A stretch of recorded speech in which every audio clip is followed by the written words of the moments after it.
the desire for sex, even for somebody like you, Tucker, is a very strong one.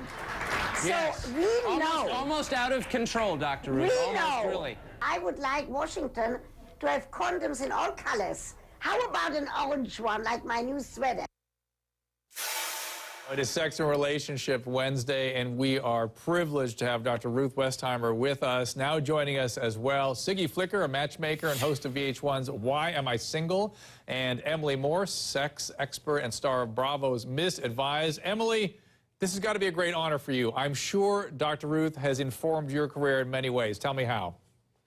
Absolutely. I'm so honored to be here with Dr. Ruth. I have to say, she's a cultural icon in the area around sex and relationships. And she was the first person who made talking about sex okay in our culture. And so I definitely am a huge fan, and I'm honored to be here with Dr. Ruth. She's done so much. She's a pioneer. She really is. And Siggy, I'll ask you the same question. Well, Dr. Ruth is not only my idol. Dr. Ruth, I was born during the Six-Day War in a bomb shelter. So like you, I have a lot of chutzpah, a lot of courage and conviction, and I've learned a lot from you because after my first husband and I got divorced and I remarried again recently, to the lid to my pot, I like to say it, I learned how to be sexually active and actually enjoy my sex life for the first time, and that I have to say is a lot because I've learned so much from you. So I'm also very honored to share today with you. Dr. Ruth is beaming. I wonder if you get a picture of her right now. Dr. Ruth, you want to respond to them? Then I've got to take another quick break and we'll all take calls together. Go ahead, Dr. Ruth. I have to tell you, I love what you both said, and it's good that I'm wearing a red blouse because I'm blushing, but I certainly love it. Good luck to you in your professions. Okay, we're gonna get back to both of you and Dr. Ruth and her chutzpah and more calls. And by the way, again, checking in with the storm too. We're gonna be doing that a little later in the show and getting an on-the-ground view of what's going on there now. But first, a quick break. The Olympic swimmer, Lochte, since he wears that tight swim cap made out of rubber, I hope he puts that rubber, you know what I'm talking about, a condom, at another place on his anatomy. I know what she's talking about. It is SNR, Sex and Relationship Wednesday, and I'm joined by Siggy Flicker, matchmaker, star of Why Am I Still Single, and Emily Morse, star of Miss Advised, and of course, the cultural icon with tons of chutzpah to spare, Dr. Ruth Westheimer. Ruth, thank you. You know, speaking of your chutzpah, and I know I'm trying to tread carefully around any personal questions, but do you mind me sharing that you were actually in the military? That's true, but first tell all of your listeners, the word chutzpah means nerve. It also means to take a risk. And Drew, be very careful what you're asking me. I was a sniper in the Haganah, that was before the Israel Defense Forces. I can still put 5 bullets in a red circle and throw hand grenades. So be very careful. Even so I'm 82 years old, be careful what you are asking me. Ruth? But this you can know. I've never killed anybody, but it wasn't an act of heroism on my part. Everybody in those years, in the early year of Israel, was in some kind of a military group. Well, I want to say that I know you've never killed anybody until tonight, so if you see a red dot suddenly appear right about here, you know who's on the other end of that laser. I'm just saying. So let's go to our callers here. Adam in Georgia. Adam, you have a question for the panel. Hey, how y'all doing? How you doing, Dr. Drew? Adam. Dr. Ruth? Basically, I'm 35. My wife is 35. We've been together since I was 18. We were both 18, and I'm trying to figure out if it's healthy for us to watch adult movies together.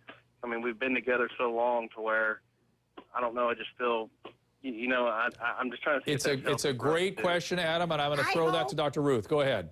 All right. I hope that every time you make love, before that, you are going to watch some explicit sexual movie. Close your bedroom door. Don't let the children watch. And then I have something else to tell you. Get your wife to buy the 3 volumes of Shades of Grey. Let her read it first, then you read it. And then you call back Dr. Drew and you let him know if it helped. Okay? Siggy, you're having a powerful reaction. Why don't you ring in also? I'm so in love with this woman. Dr. Ruth, you're absolutely right. During my first marriage, I was always afraid of my sexuality. I listened to you, and now I'm in such a healthy marriage. Well, not only, and we have 4 kids. Believe me, the doors are locked. But I embrace my sexuality. I have a glass of wine to relax because the kids are, here. I'm doing this. I'm working. I'm constantly all over the place. I've learned now to take care of myself and relax. And once in a while, I do enjoy an adult movie. It puts me in the mood, and it makes him very, very happy. And I happen to agree with almost everything that you say. Emily, you have a response? Yeah, absolutely. I think the thing about porn is that a lot of women can be turned off by their partners watching porn, but there's a lot of porn for women now. A lot of porn is made for men. It's what turns men on, but there's also porn that feels good to women. And so if you're in a couple and you're thinking about exploring porn together, why not go online, peruse, and see what floats her boat and what turns you on, and maybe you can find some movies you like together. We had Stormy Daniels on this show probably about a year ago, and she is a woman that produces porn for women, and she said, I learned from years of working in this business that men want to see people have sex. Women want to know why those two people like each other so much that they want to have sex. Sounds about right. Andrea in Connecticut. Andrea. Hi, Dr. Drew. Andrea. Hi, Dr. Rose. I have a question about celibacy and not being married and enjoying a sex life and not feeling guilty afterwards. Can you be a little more specific, Andrea? Hold on a second. What do you mean? You're having relations with people out in the world, or something you're doing by yourself? I have a fiance, and because we're not married, and of my moral upbringing and religion, I feel guilty that we're not married and we're having sex. Oh, got it. Ruth, go ahead. Okay. First of all, I'm very glad that you can look that straight in the face, and you can say, because of my upbringing and because I was taught differently, I have some worries about it. Put those worries aside. Throw them out the window right now. Say to yourself, I'm in this situation. I'm fortunate. I have a fiancé, and I am sexually active, and period. And don't let all of those thoughts spoil the ability to have an orgasm and the ability for him to ejaculate and for the two of you to have good sex. I have another idea for you. Put already a date. Make a date. When are you getting married? Because by that time, you can put all of these worries to bed. So make a date and get married. There you go. Donald in Pennsylvania. Donald.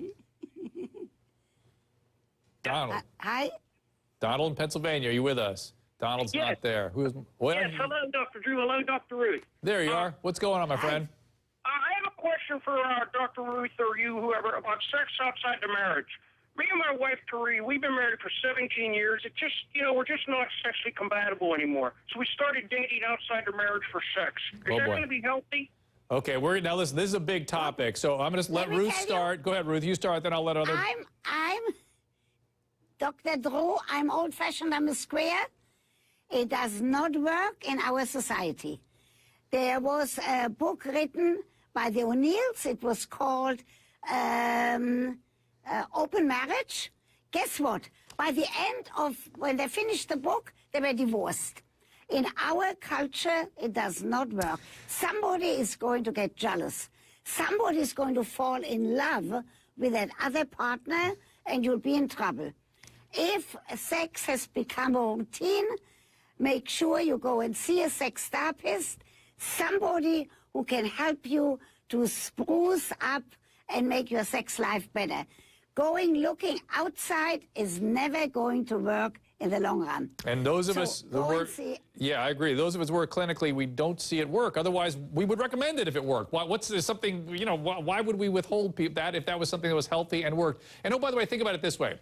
Ruth and I have been doing combined probably 60 years of talking to people, probably thousands and maybe even hundreds of thousands of people, to help them with the complexities of just two people relating. It's very complicated. It's very difficult to do and do successfully and well.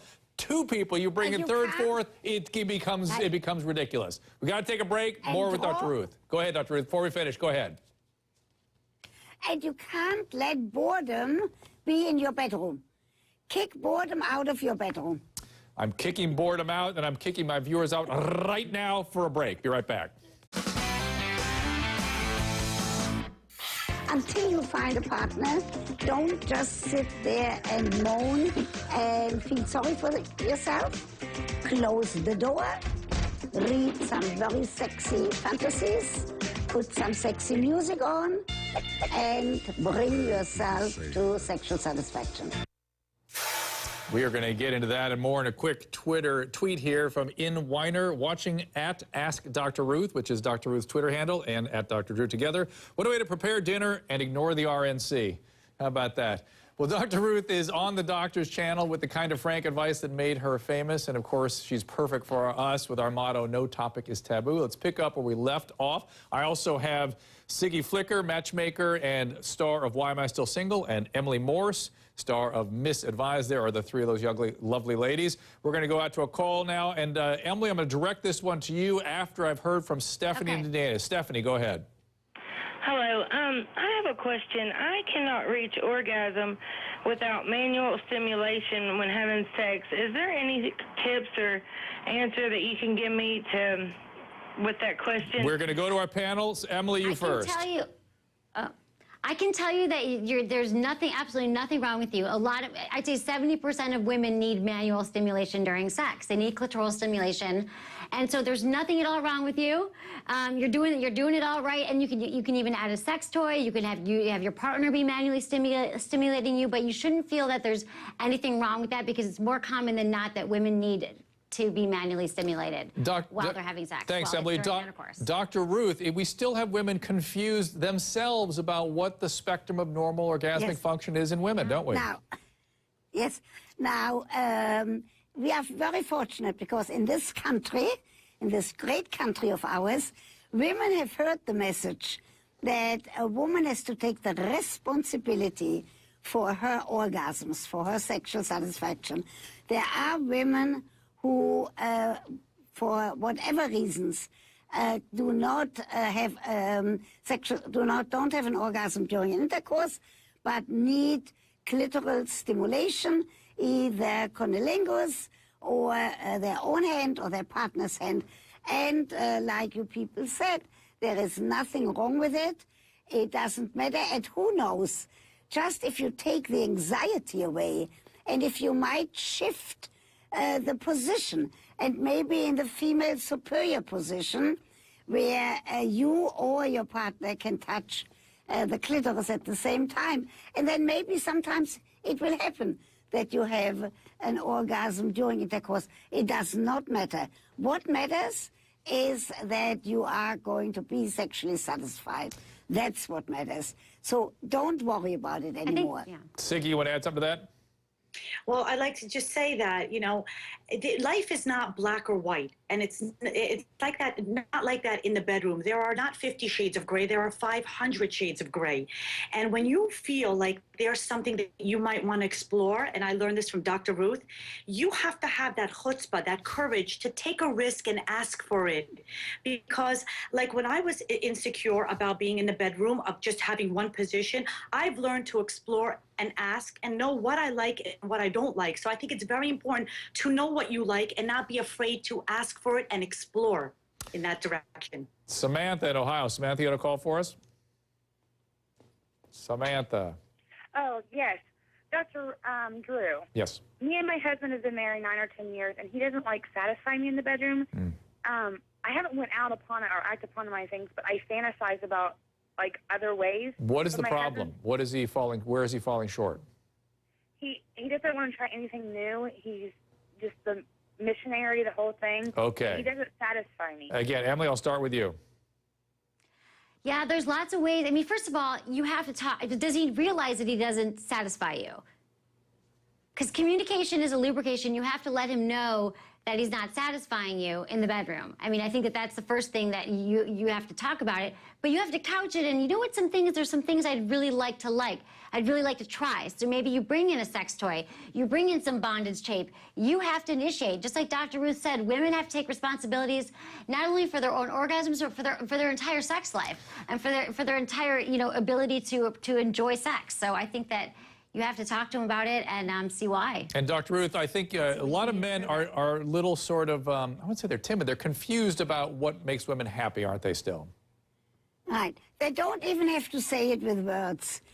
She just has to take that, she has to give herself that push to say, I am going to show you without words what I need in order to be satisfied. So I agree with all of you. It can be with a vibrator, it can be by her showing what she needs herself.